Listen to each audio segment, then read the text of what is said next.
Street legal laws vary state to state. Even within each state, you might find that different counties have their own unique requirements. We strongly recommend that you research the laws in your area. The first thing you want to find out is whether you need a registration and valid driver's license. You may also need to have a license plate like any other street legal vehicle. And don't forget about insurance. Even though laws vary, there are a few things you definitely need.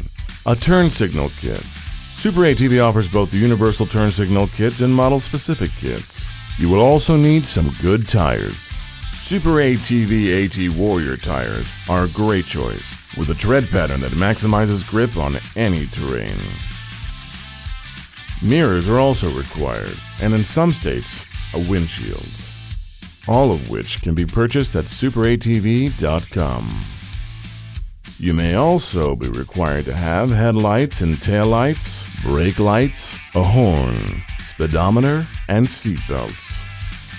To find out the specific of street legal writing in your state, you can consult one of the following websites. Each of these resources break down the laws by state, so you can easily figure out what you need to do before you hit the road.